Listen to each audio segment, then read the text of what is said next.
Hey guys, in today's video we're going to tear into the carb on my 04DX, go through everything, give it a good cleaning, replace a few parts, and then modify it so it's better for doing wheelies. Things might get a little western, but we'll get the job done. Let's get into it. First step, pull the air cleaner off. Pull the 3 air cleaner screws out. I like to put washers on these air cleaner screws because sometimes when you go to tighten them real nice, it can indent and crack. Go ahead and remove the filter. Next up, we have these 2 bolts here for the air cleaner assembly. For those that don't know, you'll see little holes here in the breather screws. When those are in there, what that does is allows all the blow-by that comes into the air cleaner body here. Normally there's holes right there. All the blow-by comes back into here, goes through those holes and actually gets sucked right into your carburetor and gets burnt. I do have those welded up right there.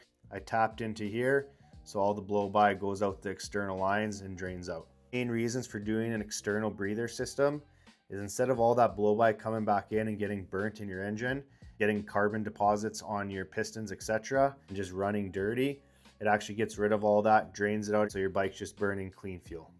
I'm going to remove the air cleaner studs here. So right here you have the fuel line going from the petcock into the carb body. It does have the factory hose clamps. They are one-time use, so you just pretty much rip them off and then get some aftermarket hose clamps after. I'm gonna pull this gasket off before I wreck it. I'm gonna go ahead and remove the rubber boots now.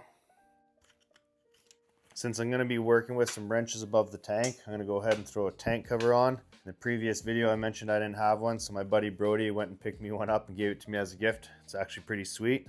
Thank you, Brody, for that. You wanna grab yourself 2 3/8 wrenches, hold that, crack the lock nut away from there, and of course close this in all the way so it adds slack to the throttle cables that are going into the carb so you can remove them. Okay, so the reason why we slacked out the throttle cables up top is so we can pull these throttle cables out of the assembly here. So you just want to pull on it like this, pull it out. Be a little tricky, work it out of there. So you got the one side out like that. So now that you have the tension off, you can go ahead and pull this cable out through here, the slit in there. But as you can see, there is a little spring. It's stuck in here, so you just get a pick, work that spring out. Then you can pull the cable out like that. Just come pull it right out. On the back of the body of the carb here, you'll see there's this little fitting and this line goes on there. I needed 2 hands to pull it off, so it was a little bit tricky. It's just a vacuum line, so you just go ahead and pull it off. It is a little bit stiff, so you might have to work underneath it with a flat blade screwdriver. Now I just have to remove the old fuel line. I will warn you, if it's never been pulled off before, it is quite stiff and you have to muscle it off. So on the other side of your bike here, you have your choke assembly. This screw right here adjusts how stiff it is to pull in and out your choke. And then behind that right there, there's a little bolt. And you will want to loosen that off to pull the assembly off. Sometimes you will need a wrench just to help break it free. Once you back that bolt off, you are able to come around and pull that off. And that is the last piece holding in your carburetor. Let's go to the other side and get the carb off. Okay, now that we have the choke cable disconnected, we can just go ahead and pull the whole carburetor off. This is your intake manifold, and this is your manifold or your carburetor intake boot. Inspect it.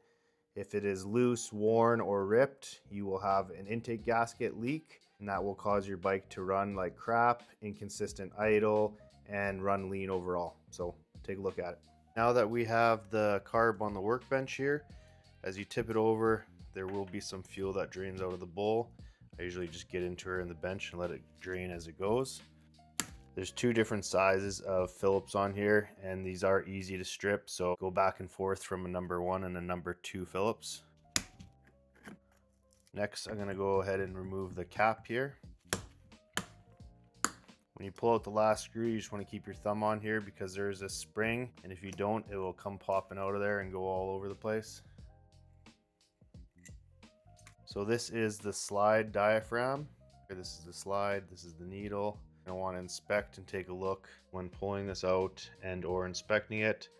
Just be careful for the moving parts. You have this little plastic piece that goes this way down, and then you have a needle in here. You want to tip it upside down.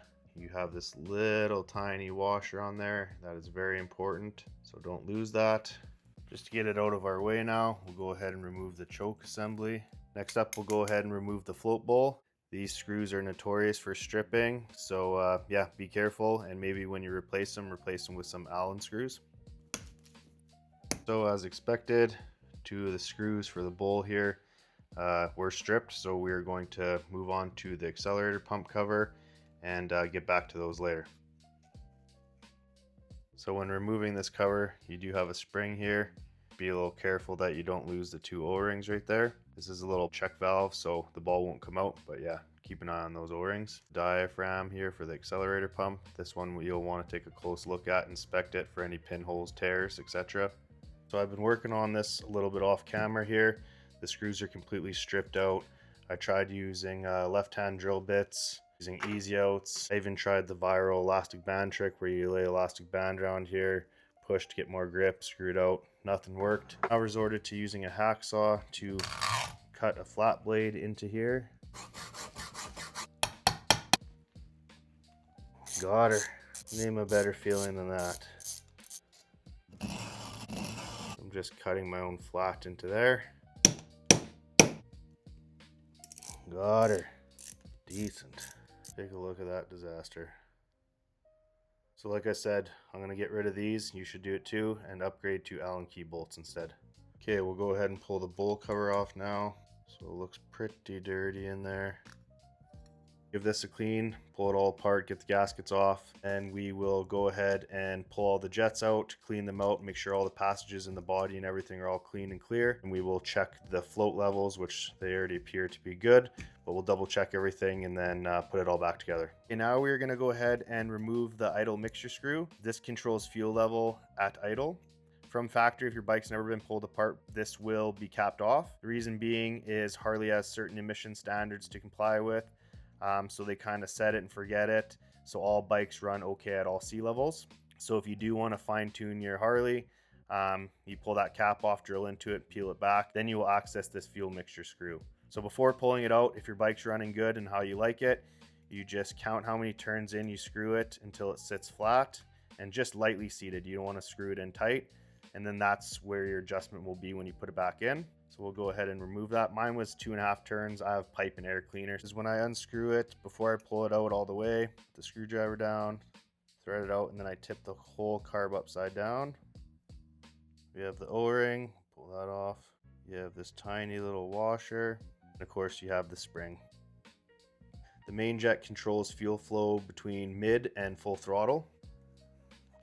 So on top of here, you have the main jet. You can separate the two, or you can clean it as one. And then you have the needle jet holder. And then you want to grab the carb, tipped upside down, and you have the needle jet itself. And that's where the fuel needle rides in. When you are installing it, this is an important note. You want to make sure the long end is facing inside towards the carb. You want to shake it a couple times. And once it's sitting properly, you will see it sitting right there. That's when you know you have it installed correctly. So as you can tell, this one's pretty wide diameter, so everything looks clean, but yeah, we are still going to spray it down with brake clean and get everything dialed in. Next, we are going to go into this hole right here and remove the slow jet. What the slow jet does is controls fuel flow at idle and quarter throttle. So as you can see, there is some light through here, but we're still going to go ahead and clean this one as well. So now we are going to remove the float assembly. You can see there's a little pin right here. It goes all the way through. So what you're going to want to do is tip the carb over. So grab yourself a little screwdriver, something like that, and then just lightly tap with a small little hammer. Just light taps. Here it is. You don't want to hit too hard because you can rip these little tabs off and then you're screwed and have to buy a new carb, so that's no good. As it comes off, you have the plastic floats. Then you have the float needle right here. This adjusts how much fuel goes into the bowl. I'm going to quickly show you what the accelerator pump is, what it does, where it's located. This is the accelerator pump right there. We do have it apart.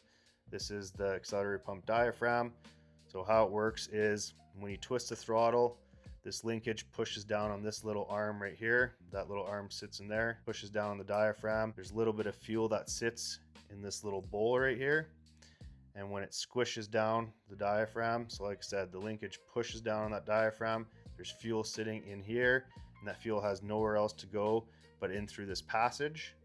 And then it goes through this passage and squeezes out through the accelerator pump nozzle and sprays directly into the carburetor to get burnt. So when you quickly crack on the throttle, it sprays in additional fuel. So you have no hesitation, no bog. Accelerator pump's very, very important, especially when you're aggressively riding, quickly twisting the throttle. So that was one thing I wanted to take a look at and make sure it was really clean and operating, make sure there's no rips or anything in the diaphragm. So when I'd quickly rev it up to downshift or to clutch up a wheelie, you'd kind of stumble and choke out. So we'll take a good look at that and make sure everything's cleaned out and flowing free. So we are going to do the wheelie carb mod, and what that is doing is when you're in a wheelie and the bike's tipped over like this, the float can't vent, so it can't fill up with fuel. So what you're doing is you're punching a hole right in there, which allows air when you're in a wheelie like this, and so allows the bowl to fill up with fuel. The ventilation channel for the bowl starts at that hole right there, goes up this section of the carb body, crosses in here, comes back down there into this hole. So again, when you're doing a wheelie like this, fuel fills up in the bowl back here and blocks the air passage. There's not enough air to let the bowl fill up with fuel. And then we have to block off the factory vent hole right here. We'll start by drilling this out and then go ahead and plug that. So a little trick is if you dip your bit in grease, the filings from what you drill will just stick to the bit. Because we have the carb apart anyways, it doesn't really matter, but just the less shavings in there to clean out, the better. So as you can see there, nice little drill, vent the bowl, so you can do those long wheelies and still get fuel. So next up, let's plug this hole. Because the body is made from soft aluminum and we have this hardened steel set screw, we're just gonna go ahead and put it in here and kind of cut the threads with the set screw. So you can see there, it's starting to cut some threads. Every once in a while, I'll just back it out.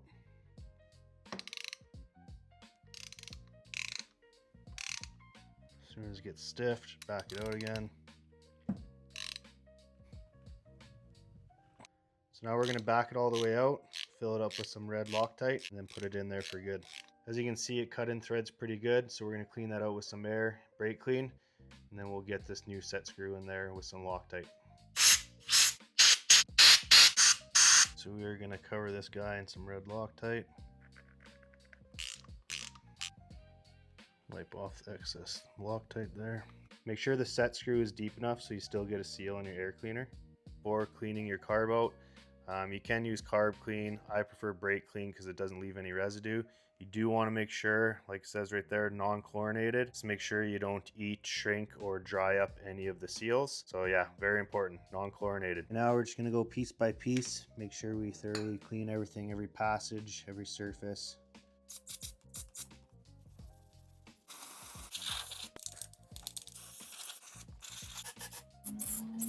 This is why I never bother wearing gloves, because it's just pointless.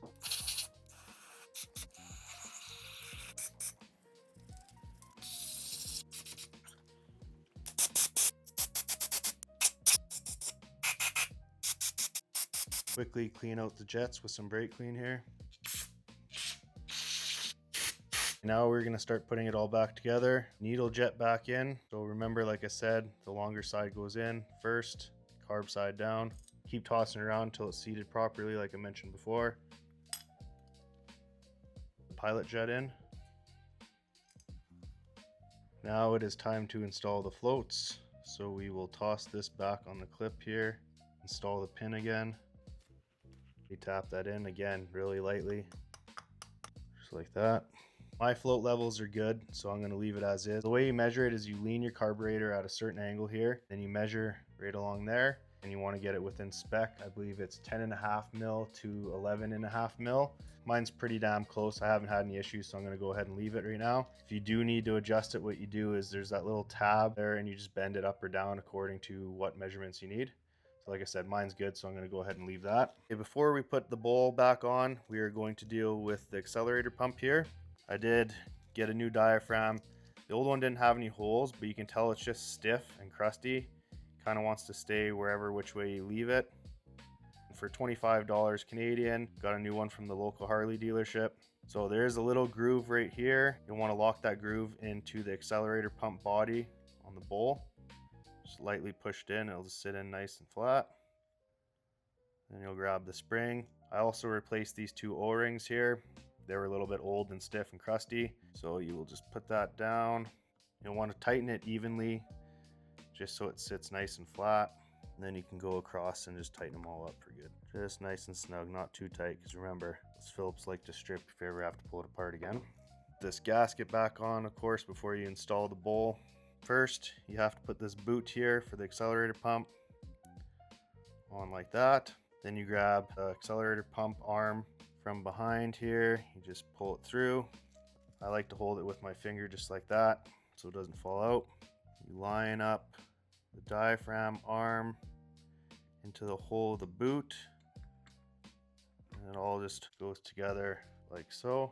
Put all the bowl screws in, those beautiful Allen key, no more Phillips. Again, with tightening it evenly, I know I say it lots, sound like a broken record here, but want to make sure everything is flat, not binding, weight is spread evenly. Once you've inspected your diaphragm for any pinholes or tears or anything like that, go ahead and install your slide back into the carburetor body. Grab your needle here, your fuel needle, make sure the washer is on it still, and then you go ahead and drop that in there. Grab the little plastic stand or retainer or whatever it's called, toss that back in. Now it's time for the spring. Then grab the cap, centered on the spring like so, push down, toss the screws in here. We're going to go ahead and put this bracket on, pull down here so it locks in on the idle adjustment screw.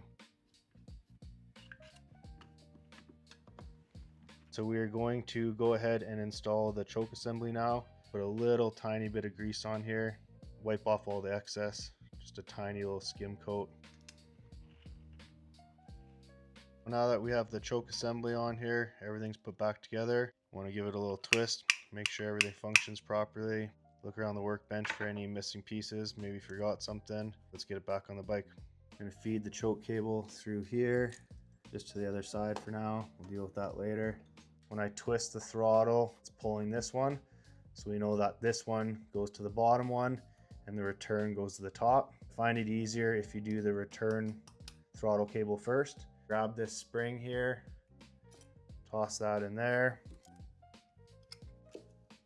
pull on the throttle mechanism. Install this vacuum hose on the back of the carb body there. You're gonna want to put this in. Could have put it in before, but I forgot about it till now. So we'll just go ahead, reach behind here and toss it in.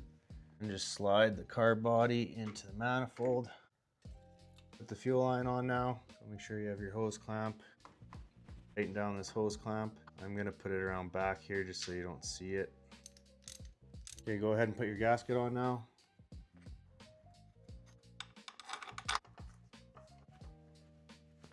Snug, but make sure you don't strip them. Get the air cleaner back on. Air cleaner cover. Okay, so we're gonna go ahead now and put the choke assembly back on. You wanna put that lock washer behind there. There's little lines, little flats here, so you wanna put those flats in line with that. Tighten that bolt behind. Set this choke adjustment. That just controls how loose or stiff the choke mechanism is. I like to have mine on the tighter side so I can have it adjusted wherever I want. Got to quickly adjust these out, get some tension back in the throttle cables. That feels pretty good there. Tighten down the lock nuts. Now we can slide the boots on. I usually put a little bit of grease on here just to help the boots slide on easier. Like so. Now we are ready to fire it up.